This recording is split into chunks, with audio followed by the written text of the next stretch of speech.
And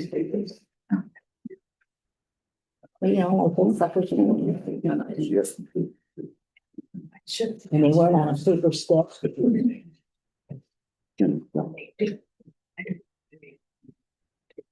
I see him standing. Right, John, we're ready. Okay. And highlight, right? Okay, everyone, it's 1 o'clock. I'm going to call the April 21st Board of Commission meeting to order. Today, we're going to have the prayer by Commissioner Heberling, followed by the pledge by Commissioner Ballard. Our Heavenly Father, we thank you for the beautiful day. We thank you, Lord, for the opportunity to serve our community. We thank you, Lord, for each person that's represented here tonight, this afternoon, and our visitors. And Lord, we thank you for your guidance in this meeting. And Lord, we just take a moment as we are going to read the resolution today for Kenneth Heilig. Lord, we just pray that you'd wrap your arms of love and security around the family as they go through this time. And again, Lord, we just ask that you would guide and direct us as we make decisions in these next two meetings. We ask this in your name. Amen. I pledge allegiance to the flag of the United States of America and to the republic for which it stands, one nation, under God, indivisible, with liberty and justice for all. Thank you, everyone. Leslie, roll call, please. District 1 Chairman John Block. Present. District 2 Commissioner Roger Ballard. Present. District 3 Commissioner Gary Heberling. Here. District 4 Commissioner Bill Sarkella. Present. District 5 Commissioner Christine Lee. Here. District 6 Commissioner Evans Ehart. Here. District 7 Commissioner John Moody. Here. Thank you, Leslie. Here.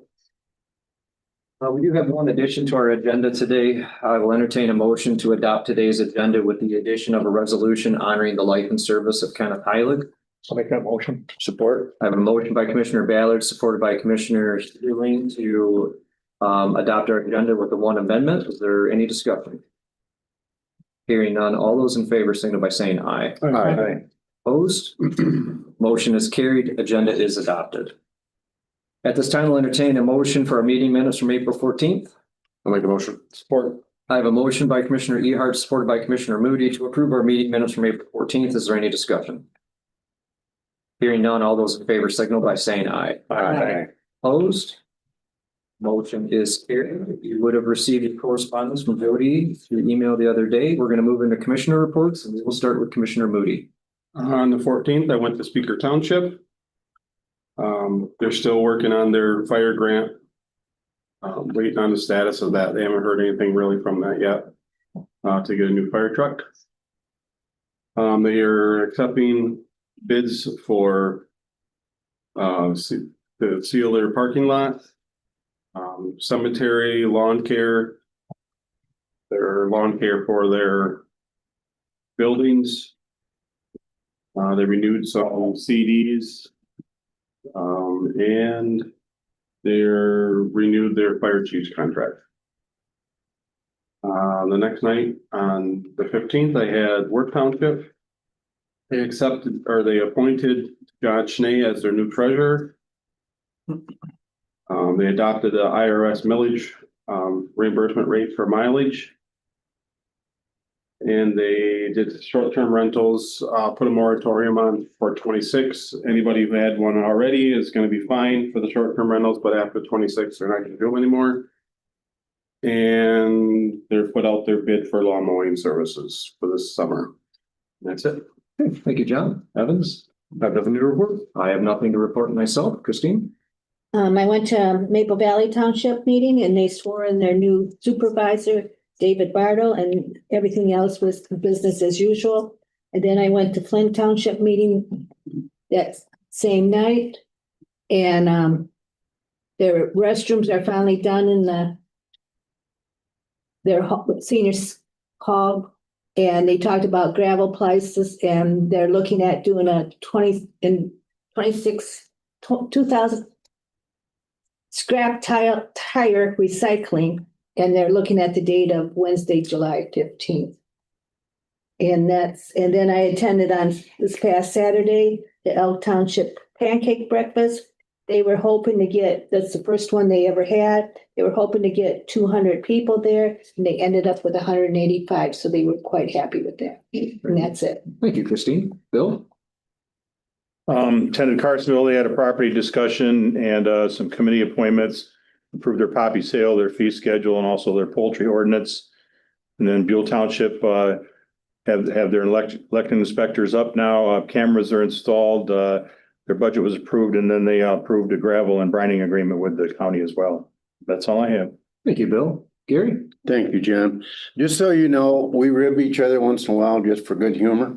It's nothing important. And Bill and Evans are really good at it. So my report today is gonna be long, so it's kind of like way Chris and Bill's are sometimes. So just let you know. It's all in good humor. All right, a recess, well, we can. intermission. You're gonna sell popcorn? here, 5 minutes. Okay, I heard you. So last night I attended Sandusky City Council meeting and I'm gonna go through some of the things as quickly as possible.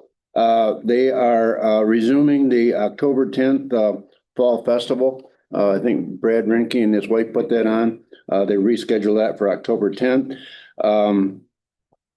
The Chief of Police, Steve McKinney, gave his report tonight. Candidates to fill another position within the police department. They've been unable to get some of the candidates they want to get. They've had a couple that were former police, but they are looking at some other ones, but they're not certified. So they're good. They put a full court pressure on that last night to get that taken care of as quickly as possible. He also reported that some of the technology is behind in the police department. They're still doing things with paperwork, and they're going to move forward on that.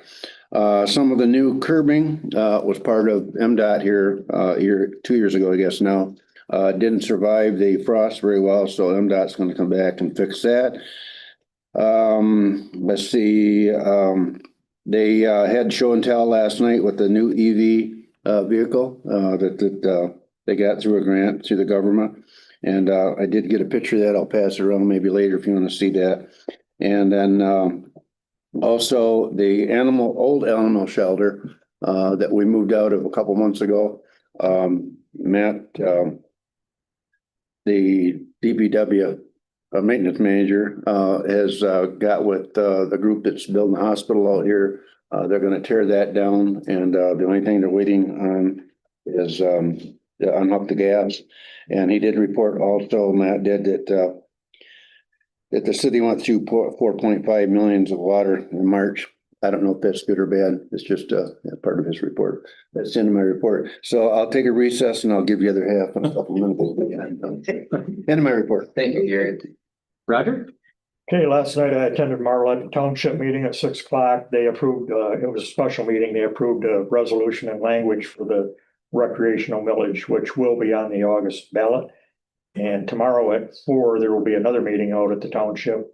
It's a joint meeting with City of Marlette and Marlette Township related to an interlocal agreement in regards to that part. Then after that, I went up to Lamont Township for their 7 o'clock meeting. They approved a road millage resolution and language for the August primary, and they approved a road agreement for a culvert with the Santa County Road Commission.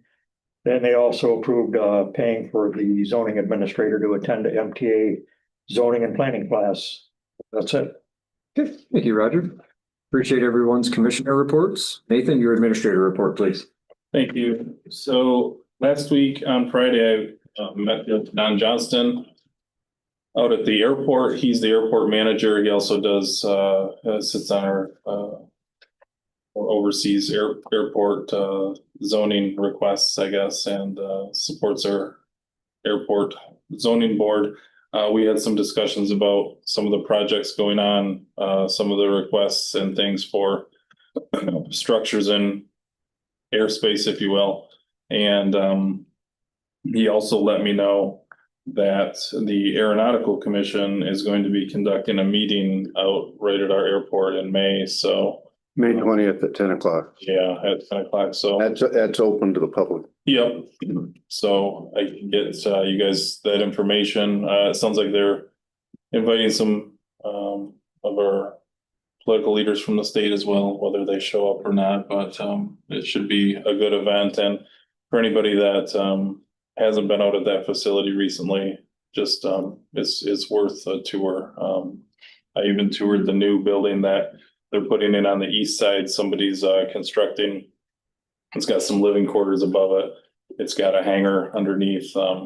Just some real beautiful buildings for a small airport. They're really doing some good things out there.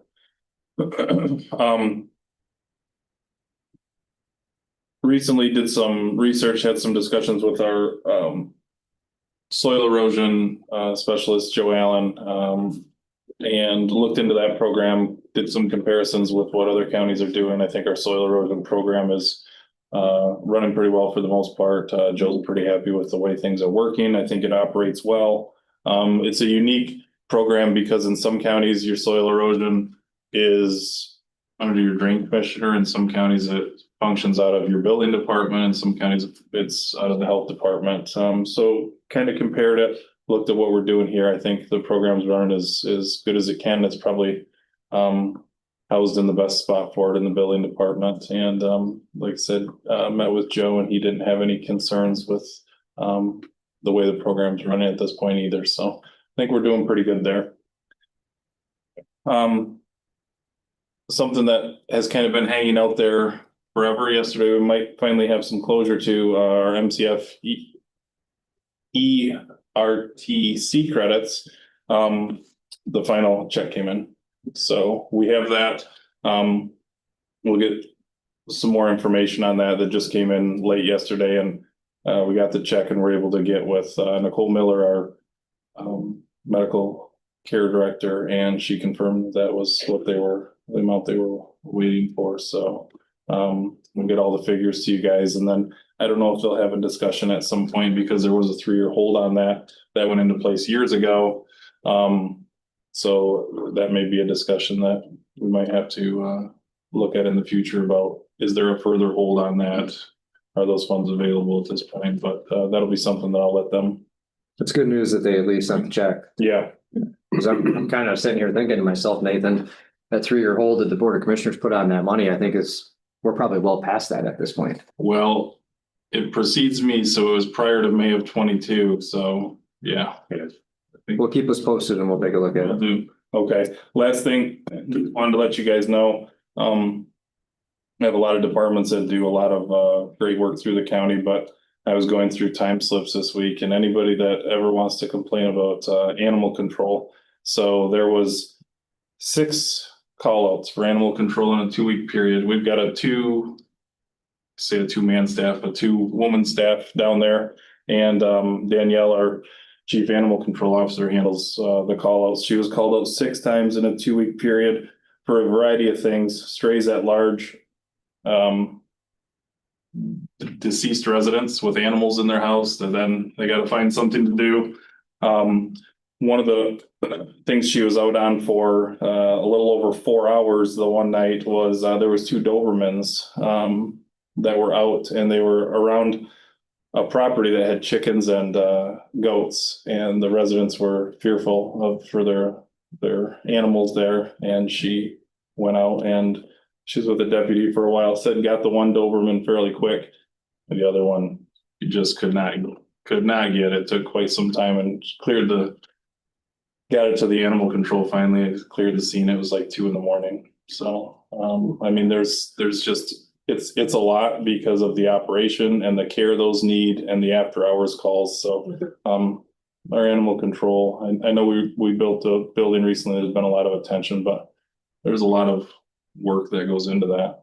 So, and when you say call outs, just to clarify, that's after hours. That's after hours. After their 8 hours. After they get done with their 8 hours. And then in between, I talked to her and she had an additional 3 things in addition to the 6 call outs, 3 things that she just handled over the phone, was able to resolve. So, I mean, that's a lot of stress and added work. So, yeah, we respect what they're doing down there.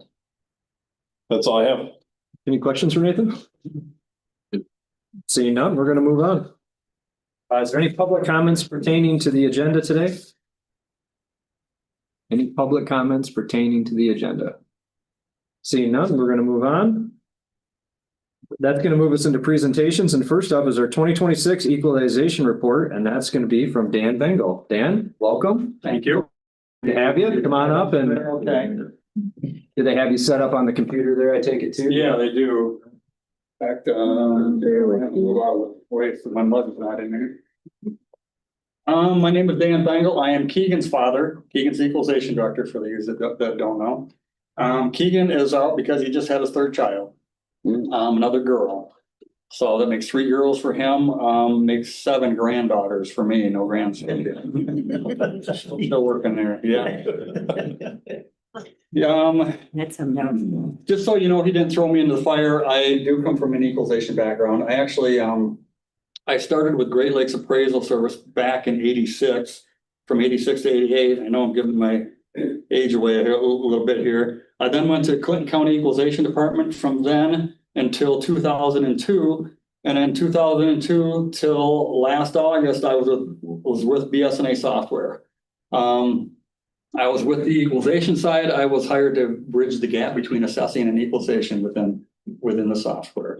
So, and I retired last August. So Keegan's put me to work ever since. So, as far as the equalization report is concerned, I know this isn't a real exciting subject, so I'll try to keep it. I think Roger here said, oh, I got 5 minutes then, right? That was for him. Okay. That's a standing. Well, it's 5 for him and 4 for him, probably 3 from Evans down there. I'll come very close to it because I know this isn't the most exciting thing. The equalization department, yes, it consists of 3 of us. It's Tracy, Jenoff, myself, and Keegan. The equalization cycle, what I'm going to try to do here is kind of give you an idea of what we do for the studies. Going down through the actual studies themselves is just a bunch of numbers and doesn't have a lot of excitement going on there. I'm going to kind of go through how we actually do the studies. Okay. Yeah, so our cycle revolves around the studies, both a sales study and appraisal study. We're required in the equalization department to actually do a study for every class, for every gov unit within the county. This little chart here, this actually gives the amount of appraisals and amount of sales that were actually used. Okay, we completed 117 total studies, 28 appraisal studies for ag, 30 appraisal studies for commercial, 29 appraisal studies for industrial, and 28 sales studies for res and 2 appraisal studies. Residential basically has enough sales that you can do just a sales study. Okay, you don't need to do an appraisal. You have all the sales to support it. The 2 res appraisal studies that did were for Minden and Wheatland, which only had just a couple had a couple res sales. Okay, so we had to do an appraisal study for them also. Okay, sales study or the sales studies.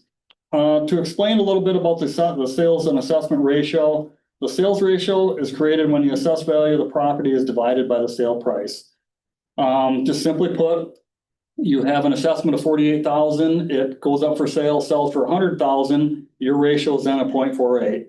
What we do is compile those and we get a sales study of all the sales within the township to get a list of them to get the total ratio. Okay, if you have a sales ratio of 50%, it means you're right on, you're good, you don't have to increase or decrease. If you have a ratio below 50%, of course, which that's most of the time, then you have to increase your values. If you have above ratio, which we don't have to deal with that very often, but that means you'd have to lower your values. Back in 2008, 9, 10, in there, we actually had a decrease, which was probably, that was the first time in my career that we've ever seen that. An example of a sales study. Okay, this right here is an example of the sales studies we use. We have to verify all the sales that are used for these studies. We verify them at the county level and then we send them over to the local unit and they actually have to verify them also. So we're kind of in conjunction with the local unit as far as if anything happened behind the scenes or anything we don't know about.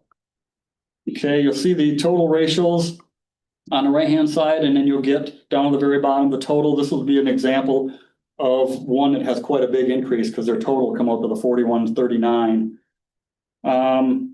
the assessment is divided by the adjusted sale price to get the ratio. The reason I say adjusted sale price is because if you have property included in a sale, for example, if you have a sale that sells and it has the appliances included, maybe the lawnmower included, televisions, anything that's not part of the real property, we have to minus that from our sale price. So the state requires us to do an adjusted sale price for those. After that is the appraisal studies. For the classes of property that do not have enough sales, the appraisal studies have to be used. This here is an example of an ag study that we do. All ag, we never have enough sales for an ag study to do a complete market value of the sales. Okay, so we always have to do an appraisal study. I will note though, that any sales of land, or any like vacant land sales, those are used to support our land values within the appraisal studies. Okay, but every agricultural class for every unit that have a unit, some cities don't, we have to do one of these studies here for. Okay, the reports that we use to get all the values over to the local units is this one here is a 4018. Okay, this is a summary of the studies for each class that have parcels and is produced by us, given and is given to the assessors. You can kind of see in the middle is our sample. This basically is the studies right here. Okay, that goes over to the assessor. The assessor then has to raise or lower, almost always raise, their class according to this. The very right-hand side, you'll see appraisal study. The AS means appraisal study. And you see on the residential, they had 29 sales that represented this. That is a sales study. 4023s, these are actually used, both the assessing department and equalization department use these to see where their adjustments are coming in. The adjustments, in a sense, are what they're lowering or raising their values. Okay, you're going to have a loss in here. Loss would be any buildings removed from the township. That doesn't come into play here. New would be any new construction that would be added, but we're only looking at the adjustment amount. Okay, that's what they have lowered or raised their values, almost always raised. Okay, so we're looking at that. For example, this one here started at 4693. And they have enough adjustment here to get to the 49.58. Okay, they have to be required by law. They have to be between 49 and 50. Okay, to be equalized. If they're below or above that, we then have to factor them. Okay, we didn't have any factors this year, which is a really good thing. If a local unit gets factored, they actually have to go to a state tax commission meeting and explain to them why they got a factor and how they're going to correct it for the following years. So this is also something they want to avoid also. The county equalization studies, they begin after equalization is completed in April, like right here. And the deadline to have the results to the assessors is December 1st. However, we typically shoot for November 1st. This last year, we got it to them, I think it was the first week of November. So that's all the studies that we have. The forms used for all these studies, they're listed there. I'm not going to run down through them. Those are the, the appraisal studies, the sales studies, and then pretty much the analysis after that. We've already started next year's studies. We've already selected all the commercial parcels that we're going to use, all the ag parcels that we're going to use. Tracy's been entering all the deeds so far for the year to start all the sales studies. So we've actually got a good start on next year's already too. The county equalization. This is basically when we come around the March border review, the assessors around the border review time. This is a little bit of the timeline of what goes on. Once the assessors are finished with their assessment role, they will turn them into our department for a pre-March border review audit. This audit's actually very important. It's not required, which I really wish it was, because it seems like those few local units that don't put in a pre-border review audit are always the ones that have the issues after border review that we have to correct. We'll then review their assessment roles, including the 4023 ratios. After their audit, the assessor will turn in their final assessment roles for March border review. After the board review is completed, the final assessment will then turn back into the equalization department for final audit. Data is then audited, compiled, and turned over to the Board of Commissioners for county equalization, basically what we're doing with our equalization report. I don't know if it's worth, no, I don't know how much you guys deal with property taxes. Basically, there's a checks and balance system. You have a state tax commission, you have the local, or you have the county, and then you have the local unit. The local unit is in charge for a per parcel basis.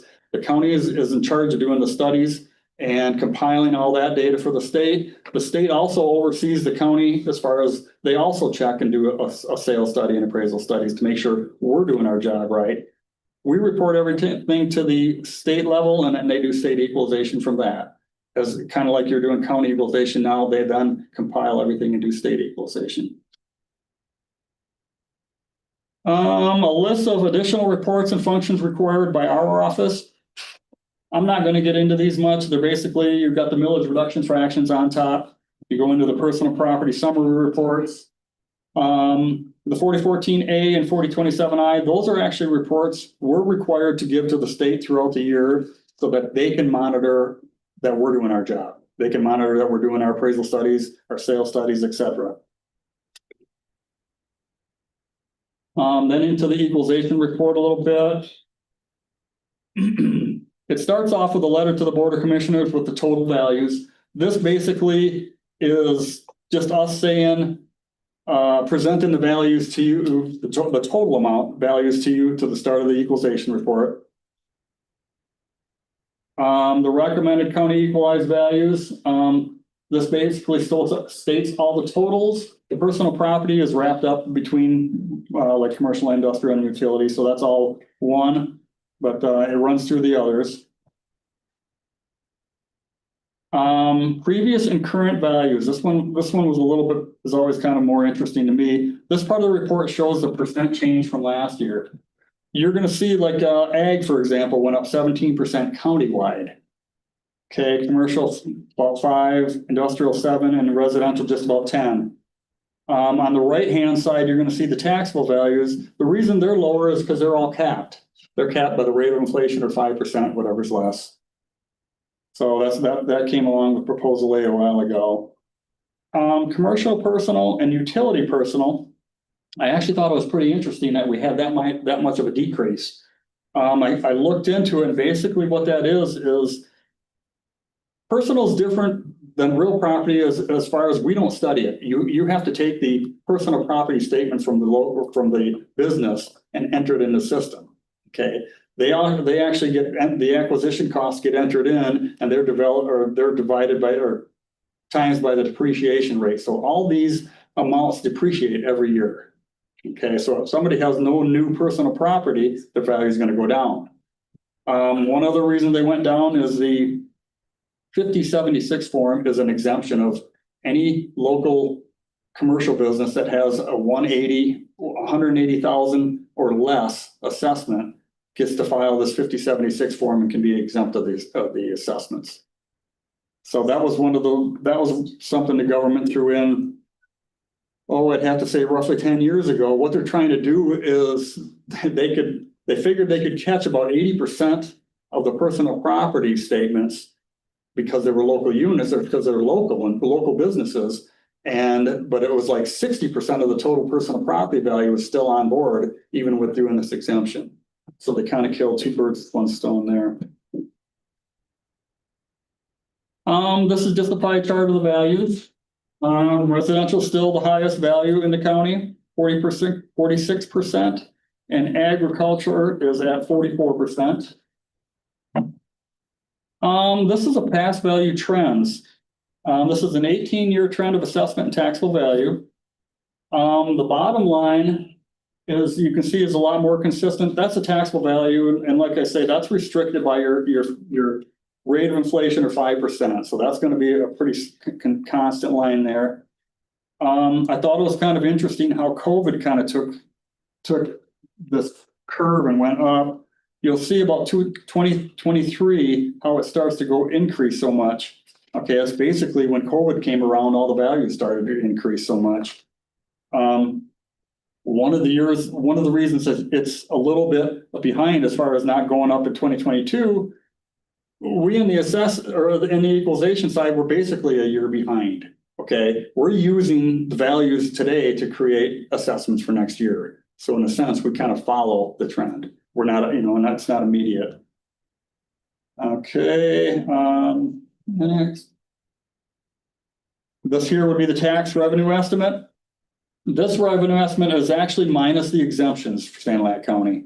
Okay, for example, all vet exemptions are included in our values, but they can't be included in like a tax revenue estimate because they're not actually going to generate anything. This list here also does not include any special assessments or any PILTs, any payment in lieu of taxes. That's not also included in this.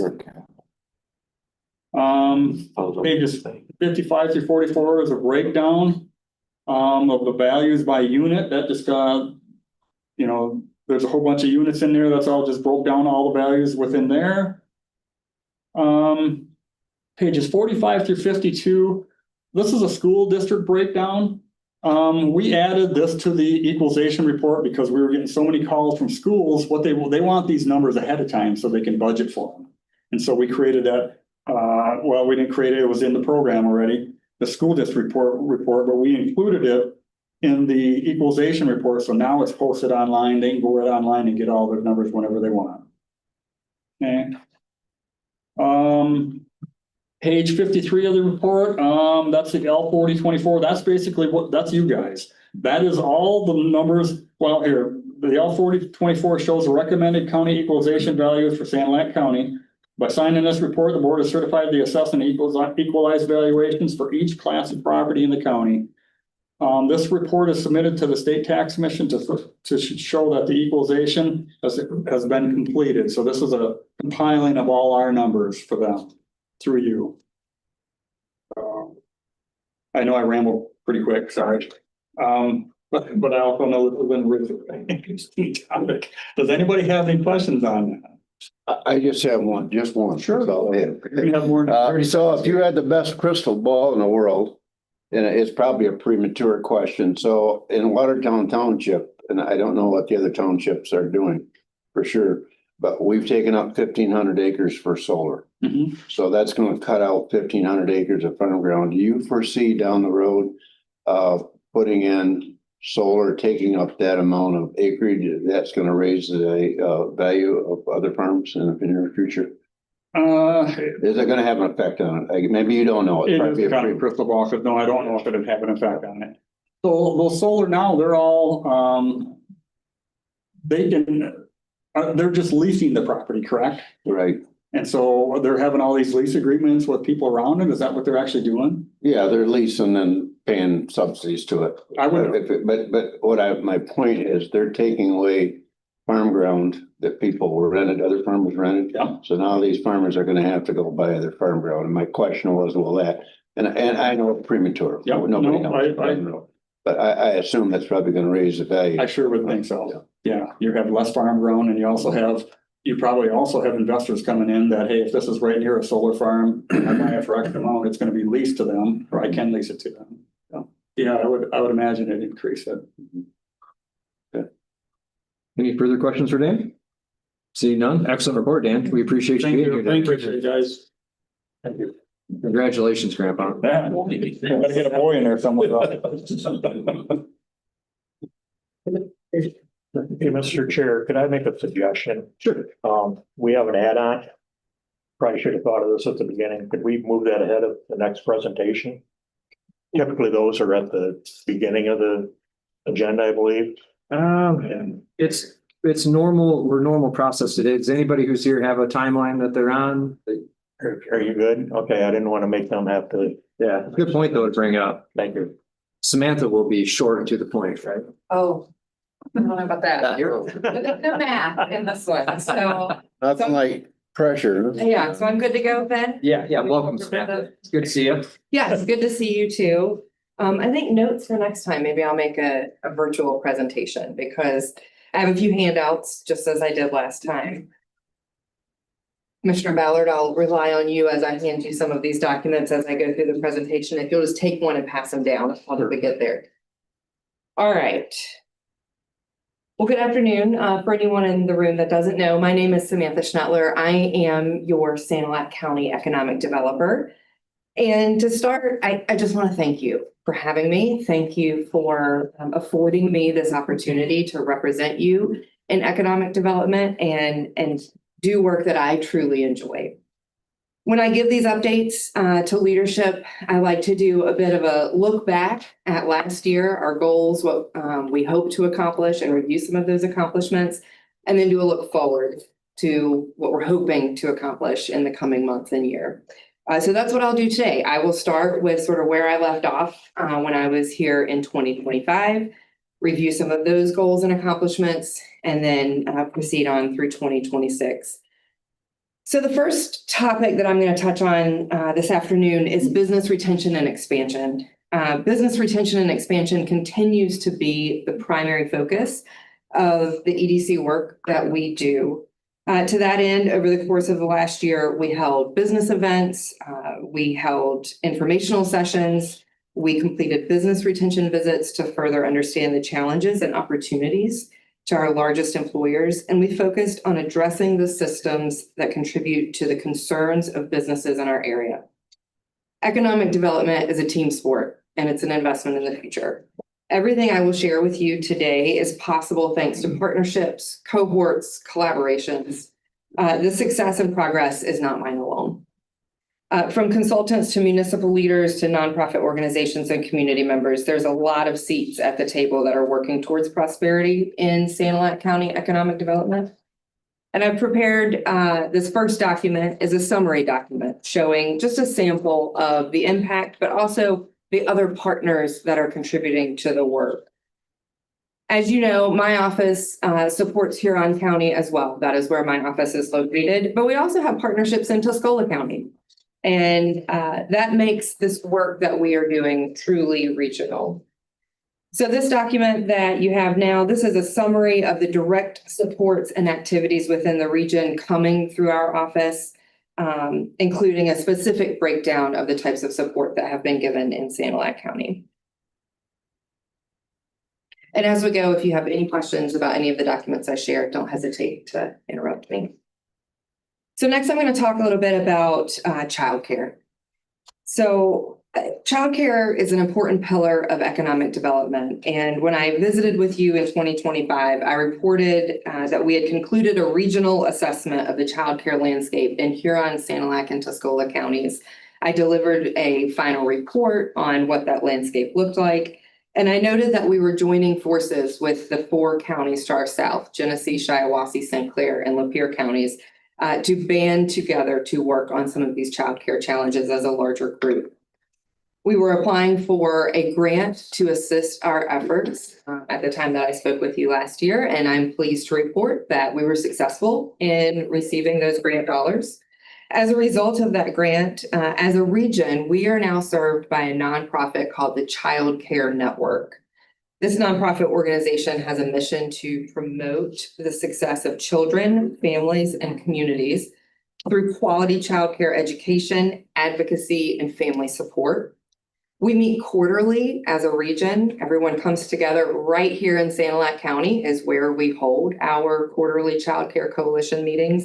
And then we also have 5 working groups that meet monthly to drill into more specific focuses within the childcare landscape. Childcare is a nuanced system that requires targeted approaches, which is where these working groups really come into play. I also reported the last time I was here that there's a new state program available to employers to help employees offset the cost of childcare. This program is called the Michigan Tri-Share Program. This program is an employee benefit program where employees and employers in the state of Michigan come together to split the employee's childcare cost 3 ways. As of today, there is not an employer in Sanilac County that offers this benefit to their employees. This continues to be an important tool that we're sharing with employers, including the employers in this room, our county government. Additionally, another component we are focused on is strengthening the early childhood workforce. One of the challenges to this workforce specifically is high turnover and low compensation. To measure the effect of wages on the turnover, a regional early educator sustainable wage initiative was launched. This 2-year program increases take-home pay for early childhood educators working in licensed childcare programs in the state of Michigan. The wage initiative provides direct monthly stipends of $200 to $300, depending if they're part-time or full-time, per month to eligible educators. Right now in Sanilac County, we have 13 educators who are receiving this monthly stipend benefit as part of this program. The Child Care Network also facilitates an apprenticeship program. This program is currently only available in Region 9. This is sort of a south central region down Hillsdale, Jackson, Lenawee area. The program is registered with the U.S. Department of Labor, a 2-year program including 4,000 on-the-job training hours and 288 hours of coursework for students to receive Child Care Development Specialist Apprenticeship Certificate and a credential towards becoming a Child Development Associate, which is the national certification to provide childcare in the United States. We are seeking to expand this program to Sanilac County and the surrounding region. I was asked to provide a letter of support for this effort on behalf of the Child Care Network's application to Senator Slotkin's office in her appropriation request this season. We're hopeful that this apprenticeship program can come to the region next year to provide an additional educational resource and create additional childcare providers in our region. So next I'm going to transition to land banking. I saw a fellow land banker in the room this afternoon. This is another area that I reported last time about the work that we were doing with the Sanilac County Land Bank Authority as part of a blight elimination program. At the time that I was here last year, we had not demolished a single property yet, but I'm pleased to stand here today and let you know that there were 2 properties in Sandusky that were demolished as a part of your land bank program. There was 1 property in Applegate. There was 1 property in Lexington. All 4 of those are wrapped up. We had a 5th project in Brown City with the initial intention of rehabbing a home to be future livable. Unfortunately, once we got into it, that was not a possibility. So that home is slated to be demolished this Friday, actually. And along the way, we were allowed to add 2 additional properties to this program. So there is a property in Peck that is being demolished to make way for additional new housing that is planned in that area. And there's another property in Sandusky that is also being demolished. These projects will all be 100% completed by August. The funding that we have for blight elimination wraps up in September of this year. Next, I'll touch on placemaking. This was an area of focus for 2025 after my office received a small grant to support placemaking initiatives within the county. We were able to award $16,190.62 to 3 municipalities for their placemaking projects. The awarded projects included upgrades to the Croswell Swinging Bridge, branded trash receptacles in downtown Sandusky, and artfully designed custom bike racks with informational kiosks for the city of Marlette. Okay, I'm going to move on to small business. In the small business sector, we continue to work in partnership with the Eastern Michigan Small Business Network. One of the programs spearheaded by the network is a small business cohort.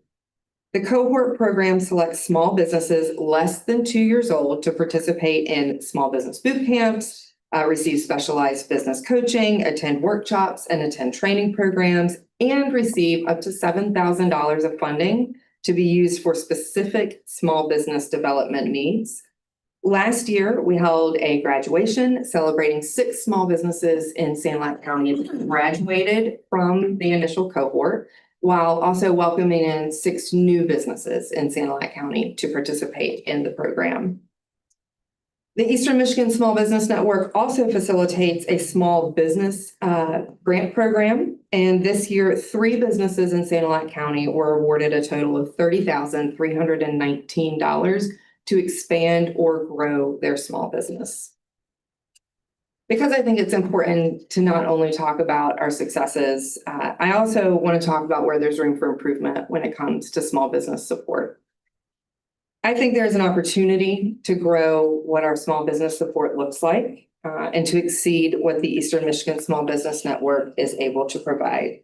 I've heard direct feedback from small business owners across Sanilac County that they feel unsupported and sometimes they feel left behind. And while that isn't the primary focus of our contract for services, we will continue to find ways to grow the support and create additional awareness of resources for small businesses. We're currently seeking funding to help us expand these services in a meaningful way. To that end, one specific area that we have heard small business owners express the need for is access to capital and micro lending. Often small amounts of funding are needed to make big growth possible for smaller businesses. There are often barriers, though, that are keeping these funds out of access for our smaller businesses. As just one answer to this, we're holding a microloan event at Higher Grounds in Deckerville next month. I'm asking you to please spread the word to any small business owners that you know that would find access to capital something helpful for their growth. So next, I'm going to touch on housing. Any questions? You good? Housing is another important pillar of economic development and another area that we really hope to begin making headway on in 2025. It just wasn't in the cards in a systems-wide way. There were multiple conversations held with developers. A few projects are showing momentum, some small progress in pockets across the county. But from a county-wide standpoint, there's still work to be done on this front. I've had conversations with both the county administrator and several municipal leaders about how we continue to elevate the work in this space and move forward. Frankly, one of our barriers right now is funding. We need funding for the next phases of this work. In order to be impactful, we need to work strategically. We need to identify properties and developers, and we need to organize resources to get the movement that we need to actually build housing. We need to close funding gaps. We need to be utilizing the state resources that are available, and we just simply aren't there yet. With current capacity constraints, this can't happen without funding for third-party support services. The next topic I'm going to touch on is Degree Forward. At my last presentation, I introduced the Degree Forward program. This is an innovative degree attainment program designed to reach adult students right here in the community. We hear consistently across the three-county region that one of our biggest impediments to talent retention and economic growth is our lack of post-secondary education outlets right here in our community. Degree Forward pairs one-on-one local support with competency and project-based learning, allowing working adults to obtain career-relevant education and college degrees right here at home, all in a self-paced learning environment that saves both time and money over traditional degree attainment programs. We had hoped to have made more headway in introducing this program to Sanilac County residents in 2025, but staffing constraints within the Degree Forward program and their organization negatively impacted the ability to get more boots on the ground. However, we've jointly recommitted to this being a top priority for 2026. We've already got several meetings lined up with folks across the county. And additionally, I'm hopeful that this board would be open to a presentation from the Degree Forward administrator themselves. The next topic that I want to touch on is strategic site readiness. And this was the number one goal that I shared when I visited with you in 2025. I'm happy to report that alongside our partners at Fleece and Vandenbrink, we made incredible progress when it comes to strategic site readiness in Sanilac County. At its core, strategic site readiness aims to catalog strategic properties across the county that could support future growth in industrial and manufacturing enterprises and develop plans and resources to make these properties truly development ready. I'm elated to share with you today a sample of what we now have available to us to target future development opportunities. We also expanded our strategic site readiness definition to include housing properties, because we know that this is an important component of our development going forward. 71 properties have been identified and currently exist within our database, and nearly all of the information needed to submit these properties to site selectors and market them to developers is readily available. So this document that I handed out to you now is a bit of a summary. So the first 3 pages is a summary document about Sanilac County at a glance, what our tier readiness system looks like. And then the last couple pages are actual addresses of physical properties that we have collected data on and prepared information for that are primed for future development of either housing, manufacturing, industrial uses. The actual database is more than 2,000 pages. So this is, again, just a summary of what that work actually looks like. For each property that was identified, extensive research and development documents were created to be ready when the opportunity arises. This that I'm passing out now is an example of one of those properties. Is this your last handout, Samantha? Yes, this is it. No more handouts after this.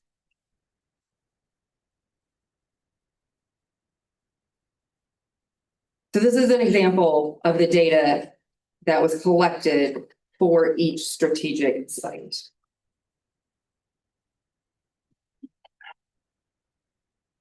This is the information that developers and site selectors are looking for when they are looking for a future development site. And we plan to use this data to target future development opportunities. And speaking of targeting future development opportunities, we are currently expanding on this site readiness work by completing a target industry analysis for Sanilac County. The goal of the target industry analysis is to improve our ability to retain, expand, and attract businesses that make valuable contributions to the economy. We are completing a comprehensive analysis of industry data, hosting cluster-specific stakeholder engagement sessions with key industry leaders, completing cluster-specific SWOT analyses, identifying strengths, weaknesses, opportunities, and threats for each key industry, all in an effort to strategically understand and ultimately target future economic growth. Rather than waiting on development to come to us, we are seeking it out in a strategic way. Our work thus far has led to conversations with Sanilac County leaders in agriculture, manufacturing, healthcare, hospitality and recreation, and finance sectors. We are still seeking further input from trucking, construction, and retail. Several themes have already begun to emerge from this work, including overwhelming feedback on the need for increased education and technical training options, the need to increase workforce pipelines, and increased support for housing and childcare. Additionally, my office applied for and was selected from the Department of Labor and Economic Opportunities Community Growth Academy program. This program featured 2 core benefits: a 6-month intensive training aimed at supporting communities like Sanilac County that are impacted by transitions in the auto and utility sectors in planning for long-term economic growth and future change. Alongside this training, we also received a 15-month fellow to be placed in our office. When I was last here, I had shared with you that we had just hired a program coordinator, so we were increasing our capacity. Today, I'm here to tell you that we increased our capacity again with a grant-funded fellow, building more capacity to do this work. Also, as it pertains to 2025, I do want to share a personal success. Last summer, I was named Michigan's Emerging Star in Economic Development by the Economic Developers Association. This honor is a result of the work that we do together here in Sanilac County. I also share this to continue to assure you that your economic development efforts are in good and competent hands. So with those updates, I'll do a quick brief run through of plans for 2026. Primary goals are to continue to build the relationships to foster economic development, continue to meet with employers to understand their retention and expansion needs, support them in their efforts, and this will always be our top goal, is supporting the employers. Continue to invest in supports to alleviate challenges related to childcare, including signing up at least one Sanilac County employer to offer the TriShare employer benefit. thoughtfully assess ways to build out additional small business services and supports in addition to the Eastern Michigan Small Business Network. Introduce the Degree Forward program to more Sanilac County residents and sign up at least 5 students in Sanilac County. Build on our strategic site readiness work with completion of our target industry analysis. Submit at least 1 site to a site selector and 1 site to a housing developer. And increase our environmental assessments for commercial properties through grant funding that we hold in our office that covers the cost of phase 1, phase 2, and baseline environmental assessments. That concludes my formal update. I welcome questions, concerns, comments. Any questions for Samantha? I just have one. Okay. I just, well, maybe 2. No, I just like, Sanilac readiness site, you've got 2 pages here of the number of vacant lots here. What does that mean? Is that you're gonna go in and put money towards that to clean up those vacant? We could. So what we have done with these sites is we have classified them into 3 tiers. Tier 1 sites are what's considered most development ready. It needs the least amount of something. That something could be utilities. That something could be, it's a green field as opposed to a brown field. So what we have done is organize these based on their needs. Regularly, our office is contacted by site selectors from around the world looking for different types of properties. Property maybe that is located near rail, or property that is located nowhere near rail, that is a specific size, that has a specific type of composition or makeup. And economic developers across the nation are invited to submit your sites for consideration. And this is sort of our starting point of being able to participate in those opportunities. And so some of these sites we very well may put some money into. We may get some grants to bring utilities to sites where it doesn't exist. In Sandusky, for example, there is an industrial park, which is very valuable. It's great to have that outlined space of this is where industrial activity is intended to happen. Adjacent to that property is large parcels of land that could expand the industrial options should we need it. Some of the challenges with an industrial park is if you have 1.5 acre lots, most industrial projects coming in are needing 30 acre lots, 35 acre lots. And so part of this work is identifying what properties are available. What are the properties that surround them? What is needed to make them development ready? And also sharing these development ready parcels with people who are looking for them. My second question was, there's primarily only 2 cities on here. Yes. Is other cities or towns not know about this type of funding? I don't want to say I don't know about it. I do know when we did our request for send us what you got, or let's talk about what you got.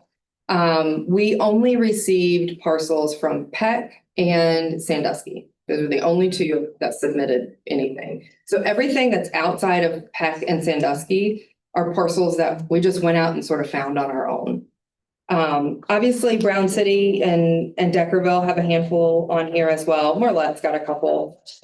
This does not have to be exhaustive. We can certainly expand on this, but from a starting point, the way that we started this process was, okay, municipal leaders, what do you know about? What are you already aware of? And Peck and Sandusky were the 2 that sort of rose to the call. Thank you. Any further questions for Samantha? Seeing none, Samantha, thank you for being here today. We appreciate your time on the update. Painless.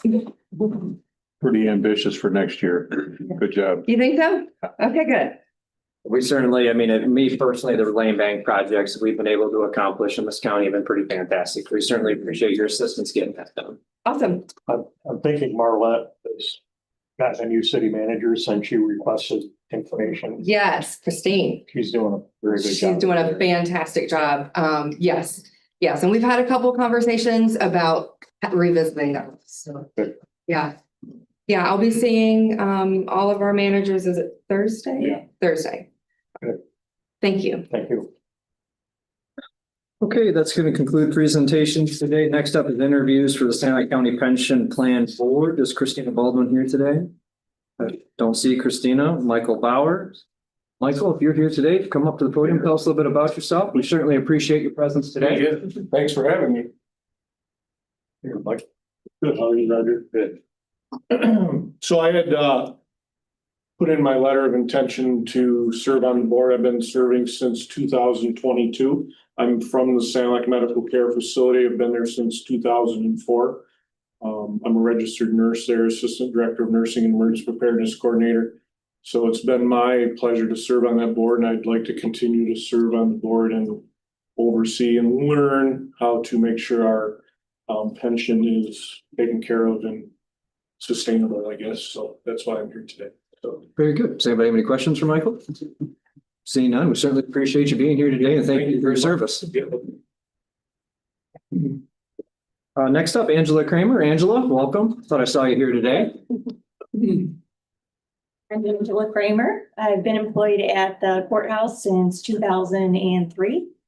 I've been on the pension board since 2016, and I'm just asking to be renewed on the board again. Okay. Any questions for Angela? Seeing none, we appreciate you being here and thank you for your service, Angela. Michelle Van Norman, she is not here. Janet Wilkins, Janet here today? No? Okay. That's going to conclude interviews. We do have appointment to the Sand Lake County Pension Board. We have 1, 2, 3, 4, 5 people to appoint for 3-year terms starting 5/1 of 2029. I'll entertain a motion to appoint Christina Baldwin, Michael Bauer, Angela Kramer, Michelle Van Norman, and Janet Wilkins to that position. I'll make that motion. I'll support it. I have a motion by Commissioner Lee, supported by Commissioner Sarkella to make those appointments. Is there any discussion? As the board's representative on the pension board, I appreciate all the participation we get from everybody. Our attendance is pretty high and they ask some tough questions and sit through everything we have to be presented with, particularly the actuarial presentation. I hear those are really exciting, really Yes. get on your toes. They rank right up there with equalization. He's gone. I know he left. now we can say that he's gone. Yeah. Well, he would know. He admitted it. Yeah, he admitted it right up there at the end, right? So Well said, Commissioner Sarkella. Any further discussion related to that appointment? Hearing none, all those in favor signify by saying aye. Aye. Opposed? Motion is carried. Angela and Michael, thank you for being here today and Yeah. congratulations on your reappointment. You can leave now if you wish. well, I might. Or you can enjoy the rest of the show. This is a show. Well, today it is. All right, I see no need for 13B or 14, so that's going to move us right into general resolutions. And 10, today we have the resolution honoring the life and service of Kenneth Heilig. I believe we have some family members here today. You would like to come up and join me?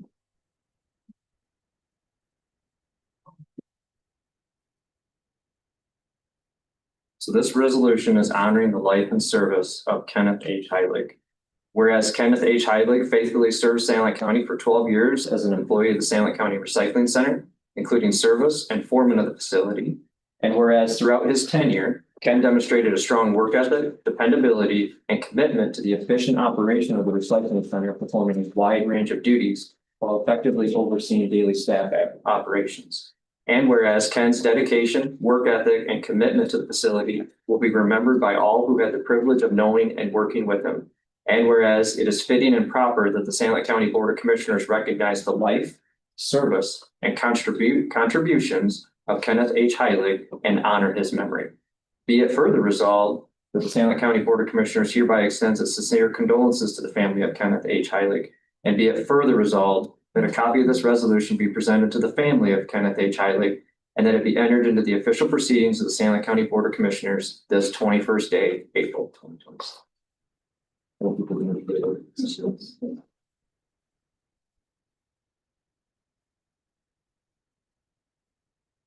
You gonna take a picture? Did you guys want a picture? Yeah, they want one. Absolutely. Okay. You're all set? Okay. Okay. Oh, you don't like. Okay.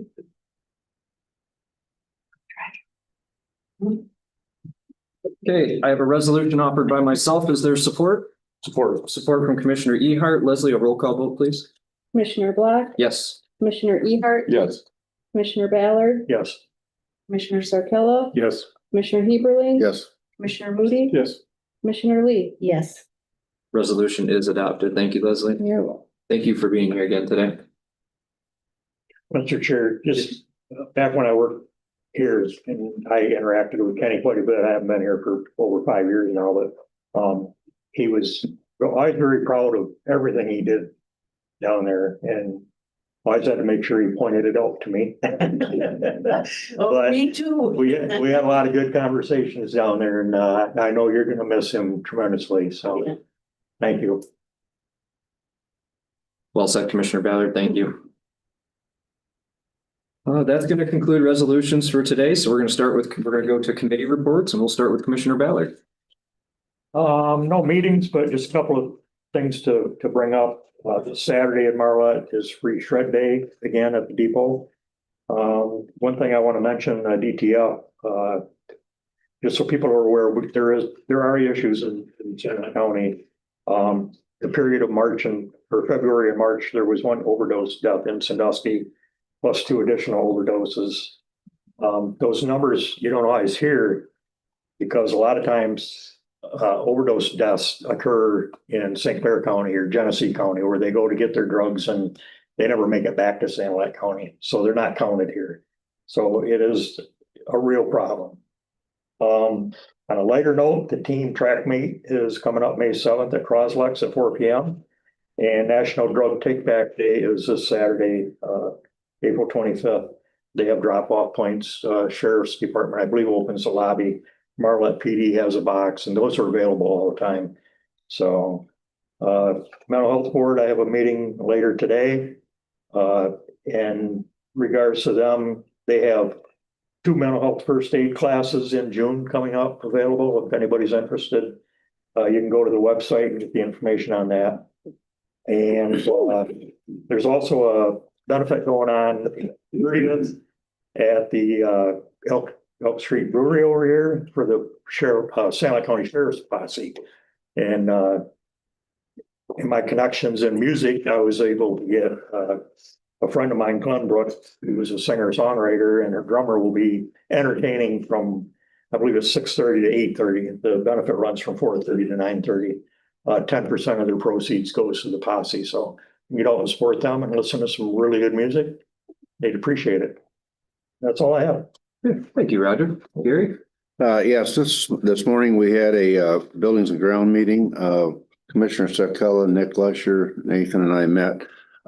We talked about some of the work that has to be finished up at the exterior and landscaping at the animal control shelter. We talked about fencing. We talked about bushes and some stone put in there in the lawn care to finish that up. That was basically the gist of that meeting this morning. This afternoon, I have a planning board meeting, and both you and I part of that. And then last Thursday, I don't know if I think Commissioner Moody brought it up a couple times, but the Sanilac County Sheriff Department has a jail ministry there, a religious part of it, and it's a very good ministry in that regard, and they've helped a lot of people. And last Thursday, I believe it was Commissioner Sarcella, Commissioner Moody, and I attended that. And if you get a chance next year, you need to come to the banquet. It was held down in Peck this year, and it's a great ministry. They're doing great work. And Nicole, I know you were there too. But if you get a chance, go next year. And John. Commissioner Moody, not John, really implemented this here, 5 or 6 years ago. And it's been a great success. And kudos to you and to the Sheriff Department. Thank you. End of my report. Thank you, Gary. Bill? Yeah, in lieu of that, presentation was pretty emotional, very inspiring. And my thought was, if it didn't start a little flame in here and seeing everything that went on that evening, your firewood's all wet. And, so it goes to you for putting that in place, and it's certainly affecting a lot of lives. There are a lot of people that help put that in place. Yeah, well, along with you. Okay, I attended fisheries presentation through the MDNR Sea Grant Fish and Wildlife. They do 3 different presentations around the state.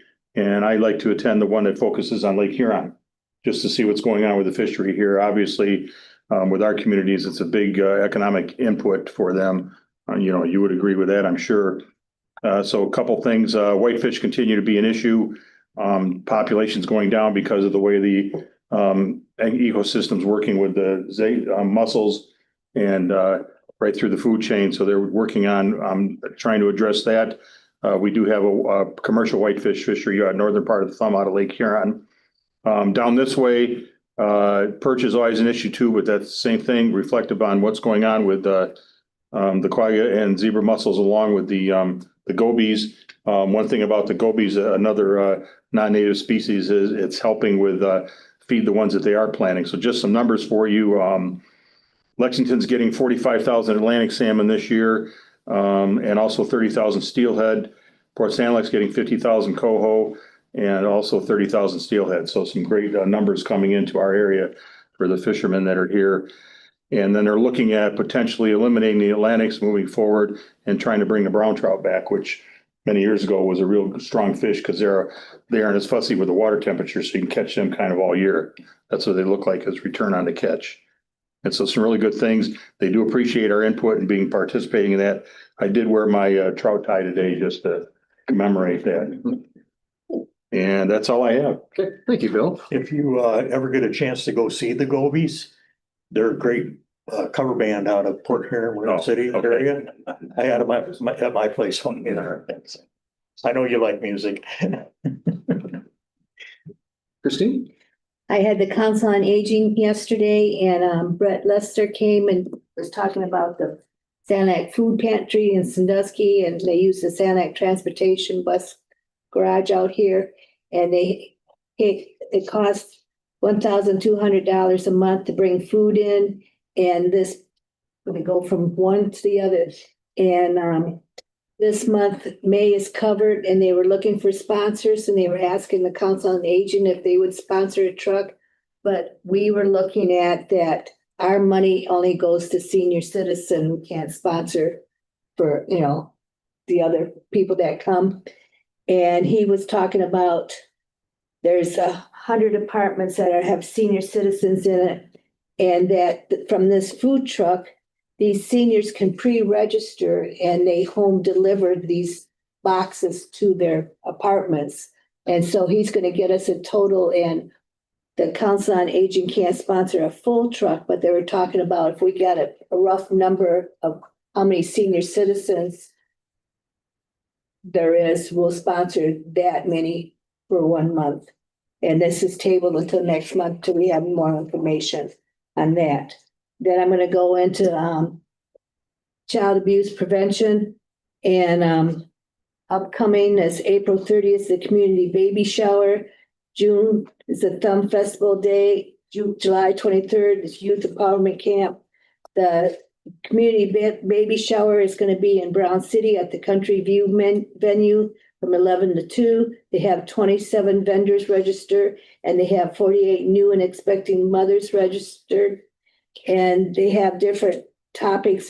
The health department to talk about WIC and MIHP and breastfeeding and childbirth classes and CMH, infant mental health, and the Life Back choking and sharing story. And I don't know if you noticed around the county, but they got 3 billboards for Child Abuse Prevention Month. This is kind of what they look like. So keep an eye on that. And April is Child Abuse Prevention Month. So you see the difference displays on like the courthouse lawn. They have the libraries, the pinwheels and stuff, information they hand out. And that is all I have to report. Okay, thank you, Christine. As Gary stated, him and I have a county planning commission meeting today. That's at 3:00 right here at BOC Chambers, if anybody's interested in attending. Evans? I had HDC last Wednesday, nothing but business there. Okay. John? I did, everything is this next week. I have medical care facility on Monday, 911 on Tuesday, and emergency management on Wednesday. I just wanted to give a shout out to our dispatchers. Last week was National Telecommunicators Week. The men and women there do a great job over there. And I was like, Bill and Gary said at the, Reach the Forgotten banquet the other night. It was very good. As usual. I have one more thing. Caleb Franzel was presented the Champion of Hope Award from the CAPC this morning. Oh, good for her. Very good. Do you have anything else, John? No. Okay, appreciate everyone's committee reports. I see no need for unfinished business. We're going to move directly into new business today, and that's going to start out with FA 067-26, approval of current claims. Sandlot County Board of Commissioners hereby approves the payment of current claims identified on the accounts payable report dated April 14, 2026 for the general bank account in the amount of $111,732.39. Support. I have a motion from Finance Chairman Sarkella, supported by Vice Chairman Ballard. Is there any discussion? Hearing none, all those in favor signal by saying aye. Aye. Opposed? Motion is carried. Moving on to FA 068-26, budget adoptions, amendments, appropriations, and transfers. Sandlot County Board of Commissioners hereby approves the following amendments as listed. Support. I have a motion by Commissioner Sarkella, supported by Commissioner Lee. Is there any discussion? Hearing none, all those in favor signal by saying aye. Aye. Opposed? Motion is carried. Lastly, today in new business, we have FA 069-26, approval of additional general fund bank account checks charged to March of 2026. Sandlot County Board of Commissioners hereby approves the payment of additional general fund bank account checks charged to March 2026 as follows. $449,420.50 in ACH payments, $320,114.88 in checks for a total of $769,535.38. Support. I have a motion from Commissioner Sarkella, supported by Commissioner Moody. Is there any discussion? Hearing none, all those in favor signal by saying aye. Aye. Opposed? Motion is carried. That's going to conclude new business. I'm going to call for general public comments. Are there any general public comments today? Mr. Westbrook?